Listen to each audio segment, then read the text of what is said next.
Thank you, Rose. Really appreciate that. And even as we start, and as I ask the panelists to come on board, Mary? Yes.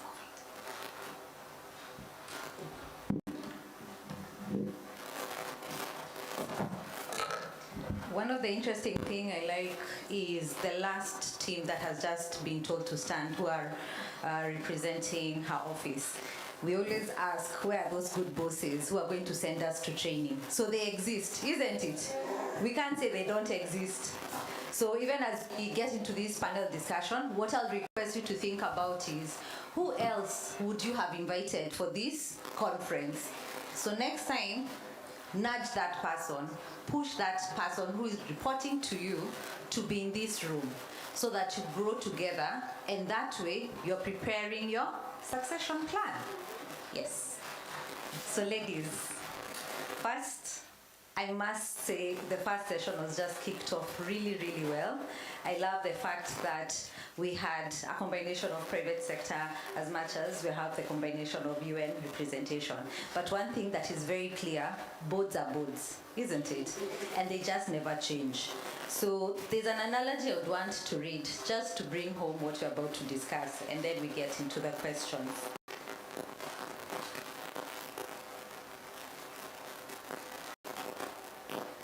So something interesting that happens, watching a foreign movie without subtitles from the outside in is a common analogy used to describe the experiences of some of the women who finally get to have the coveted seat at the proverbial consecrated table of the company boards.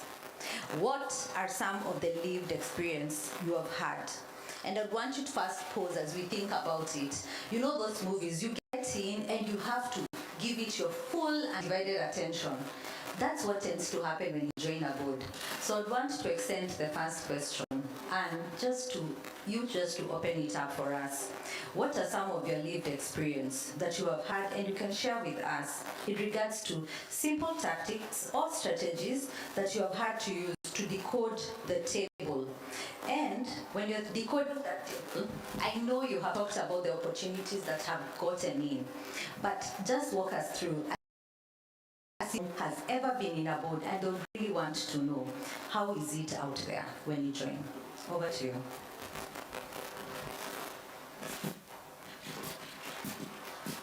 Thank you. Hello? Yeah. Okay. Thank you very much for the question. I won't be repeating myself because I shared exactly on my experience. So I think as a woman walking into that boardroom, maybe it's your first time, remember, this is not space that has always been carved out for you. And for me, it was a double-edged thing because I could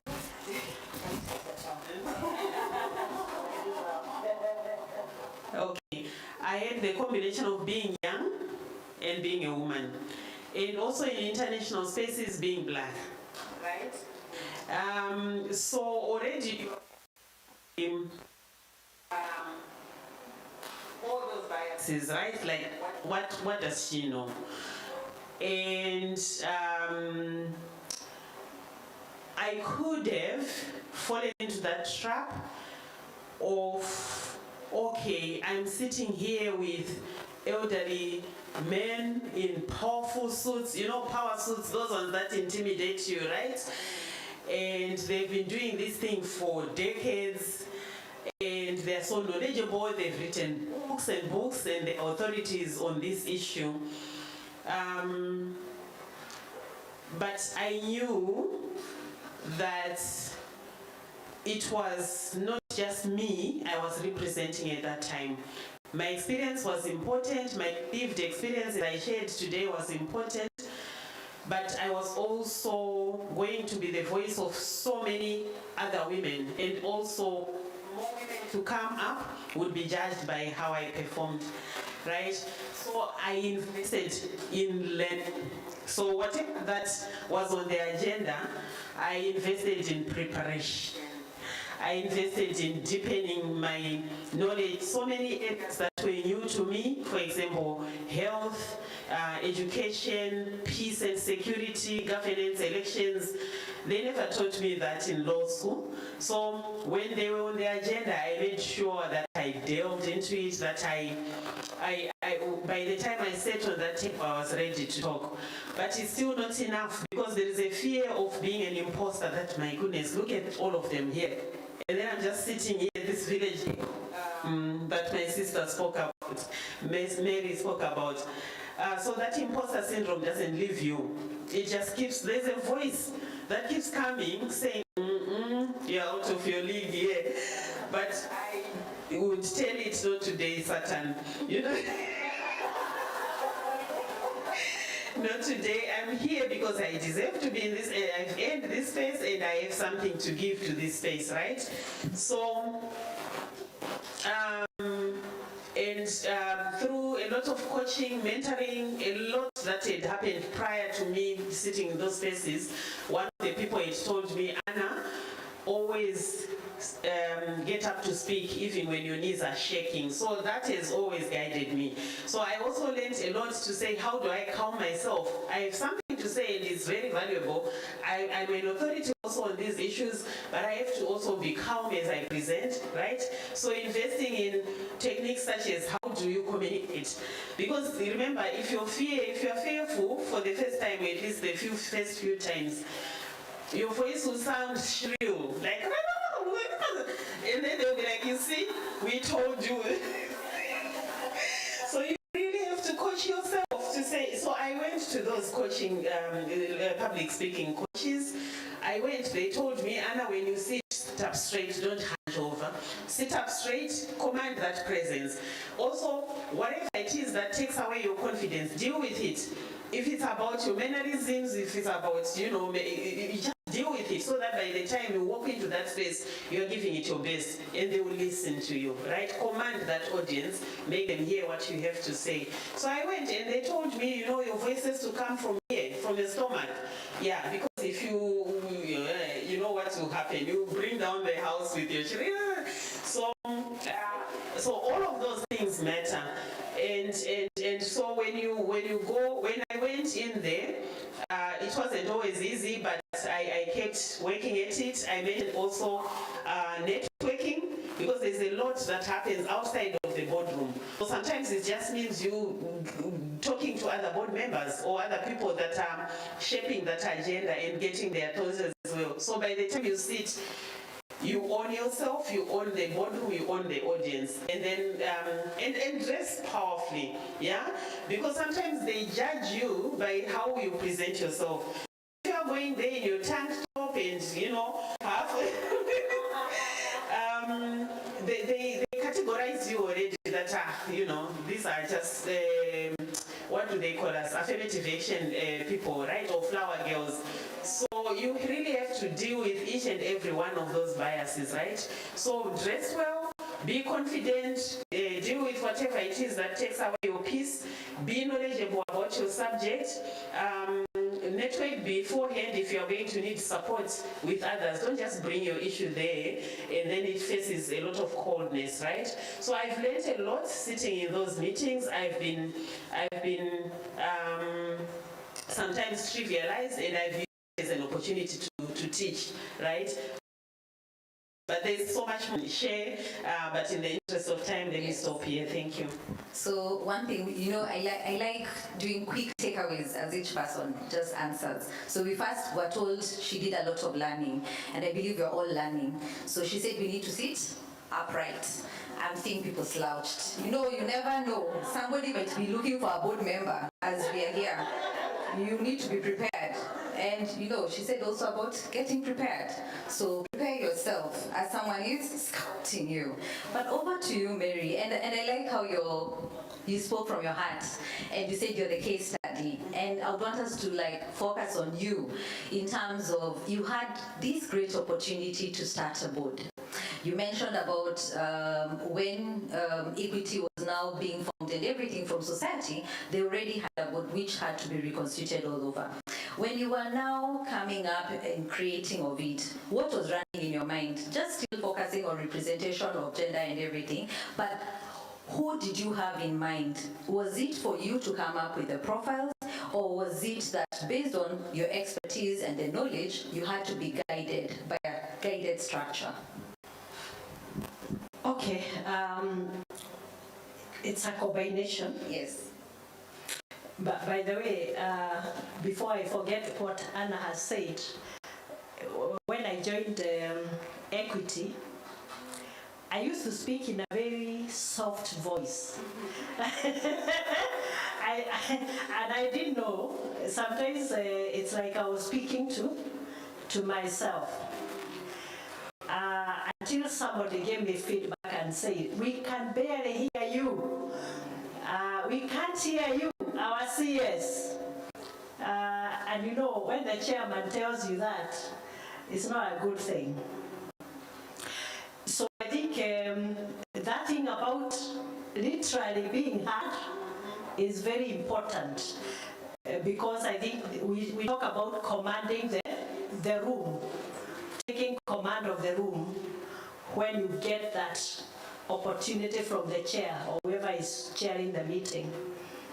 So that is very important, because remember, you also have limited time to place your points on the table. So say it very clearly with clarity and loud enough for everybody to hear you. So they will not ask you a question because they did not hear you. They probably ask you a question because they want to clarify something or a follow-up on what you said. Now, to that point, Carol, I think, you know, dealing with a startup, the new script, fresh script, blank script, I tell you, it wasn't easy. I don't know whether it's Rosa or Catherine has this question of where are the women? Because of course we also know that that question is sometimes asked to mask the reluctance of people to appoint women to the boards. Because if anyone is asking where are the women, why don't they come to this meeting today? Or any other sample. This is a sample meeting where we have how many women sitting who are capable. So the women are there. But I think we also suffer one problem. The problem, and Anna told us, the I instead of we. Do we say and broadcast what we are capable of doing? And I'll tell you my own experience. Catherine literally forced me to apply for the Women on Boards Award in 2021 because I was too busy traveling Uganda.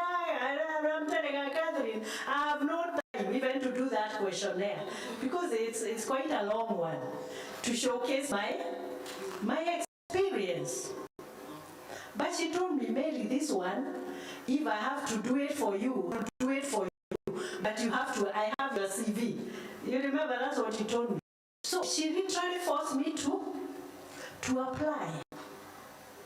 And I think that is the problem with us women, because we do not showcase what we have, what we are capable of doing.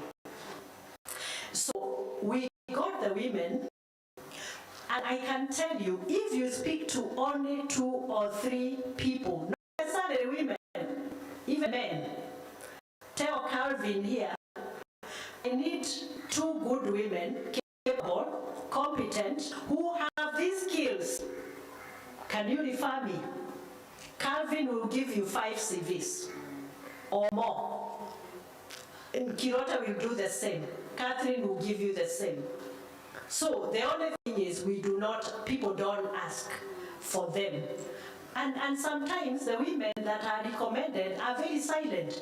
One of the directors we got was a senior manager in another microfinance institution. So it's not a high-level position. So she's not the people you see in the news. Like now you are seeing me in the news these days. But she's there, and she was very capable. So two of them, the other one was an investment banker, just doing her business, top credentials. But the women were there. So all we needed to do was to intentionally look for them, and we got to at that point in time. So I did not have the names myself. No, actually one of them, I had worked with her on a previous project, so I knew her. But the second one was referred by one of the other directors. Sorry, when we told them we need a woman to fill this other position, in addition to the one I already knew. So it's just send out the message. People will give you names, and then you scan through them. So we do the matrix is very complex. We check your education, academic, professional, career, experience, age, because of succession,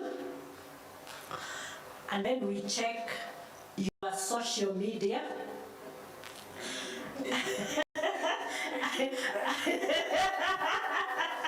The criteria actually has a column on public reputation.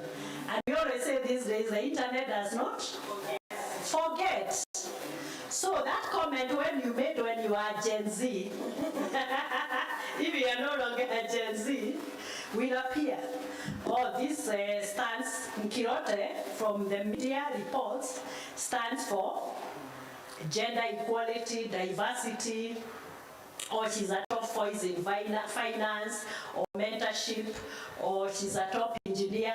If it was Nancy now, we'll say she is the Auditor General, very tough, stands for accountability and integrity, because it's all there out in the public these days. So you have to be very careful what information is out there on you.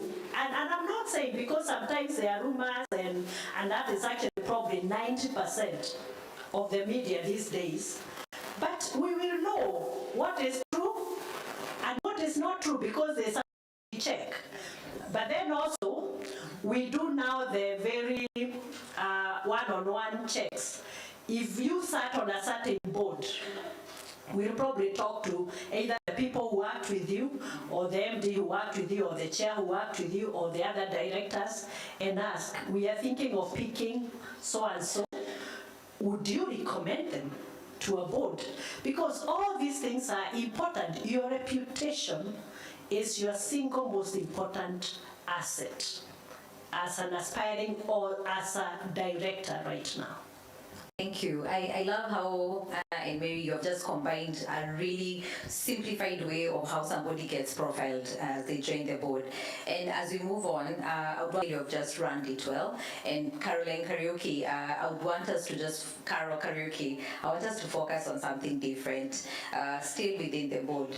And this is in terms of, you have already decoded, you've gotten your ideal board member, they're there, and everything is all well. But now we would want to see, how do we ensure that there is proper first representation, to ensure that there is first a clear path so that somebody is able to adapt into the board in terms of the board dynamics, but also to help the individual be able to, one, integrate their skill sets into the board, and at the same time be now accountable of their role by being a participant. And when I'm thinking about a participant is ensuring you're able to make the right decision. I think some of the events I've attended for women on bodies, I've had somebody say, you know what, I've had to walk out of this board because of what the board dynamics had reached, and they were not in line with my principles, and therefore I decided to walk away.